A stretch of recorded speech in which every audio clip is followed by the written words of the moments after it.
Gujarat government જોબના YouTube platform પર આપ સૌનું દિલથી હાર્દિક સ્વાગત કરું છું. વિડીયોમાં આગળ વાત કરીએ એના પહેલાં જે મહત્ત્વપૂર્ણ અપડેટો આવી છે તેના વિશે ડિસ્કસ કરી લઈએ. મોડી રાત્રે જે ખૂબ મહત્ત્વપૂર્ણ અપડેટ આવી છે GSSB તરફથી એનો વિડીયો અવેલેબલ છે. સ્ક્રીન પર તમે જોઈ શકો છો અને વિડીયો ચેક પણ કરી શકો છો.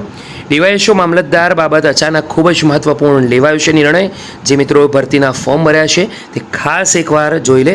GSSB તરફથી ગ્રુપ બી CCE માટેની જે ભરતી હતી તેની સવારમાં મહત્ત્વપૂર્ણ અપડેટ છે. આ ઉપરાંત GSSB તરફથી દોસ્તો એક ખૂબ જ મોટી વર્ષની સૌથી અને જે નવી ભરતી આવી છે એ 24 જુલાઈથી એના ફોર્મ ભરવાના હાલ તો શરૂ થયા નથી લગભગ. તો 24 જુલાઈએ આ મહત્ત્વપૂર્ણ અપડેટ આવી હતી, તેનો વિડીયો બનાવ્યો છે. મારા હિસાબે જરૂરથી એકવાર ચેક કરી લેજો. વિદ્યા સહાયકની જે ભરતી છે તેની પણ મહત્ત્વપૂર્ણ અપડેટ છે. ખાસ કરીને વિનંતી કરું છું કે વિડીયો જોવાનું ભૂલતા નહીં.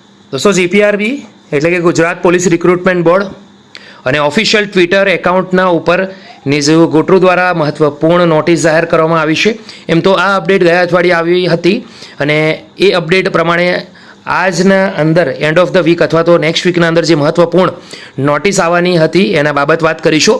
તો સ્ક્રીન પર આવી ગયો છે ટ્વિટર એકાઉન્ટના ઉપર દોસ્તો આપણે નિર્જા ગોટરુના અને ગુજરાત પોલીસ રિક્રુટમેન્ટ બોર્ડનું આ ઓફિશિયલ ટ્વિટર એકાઉન્ટ છે. એના ઉપર જે ગયા અઠવાડિયે એટલે કે 21 જુલાઈના રોજ જે મહત્ત્વપૂર્ણ અપડેટ આવી હતી પહેલાં તેના વિશે વાત કરીશું. તો આ અપડેટ પ્રમાણે LRD એટલે કે લોકરક્ષક કેડરની જાહેર કરેલ જે પ્રોવિઝનલ આન્સર કી છે એ અંગે મળેલ વાંધાઓની ચકાસણી હાલ ચાલુમાં છે. ફાઇનલ આન્સર કી આશરે એક સપ્તાહમાં જાહેર કરવામાં આવશે. એટલે કે દોસ્તો આ વીકેન્ડ થઈ ગયો છે, આજે રવિવાર પણ છે, જેની તમામ ઉમેદવારે નોંધ લેવી. તો આજે રવિવાર પણ થઈ ગયો છે, હવે કાલે રાહ જોવાની છે કે કાલે આવશે કે નહીં. દોસ્તો આ અપડેટ જ્યારે પણ આવશે તમારા સાથે તમારા સુધી દરેક અપડેટ જરૂરથી પહોંચાડીશ. આજની આ વિડીયોમાં આટલું રાખીએ છીએ અને ખાસ દોસ્તો ધ્યાન રાખો ફાઇનલ આન્સર કી હજી સુધી આવી નથી, તો ખોટા મેસેજોથી સાવધાન રહેવું. ફરીથી મળીશું એક નવી અપડેટ સાથે. ત્યાં સુધી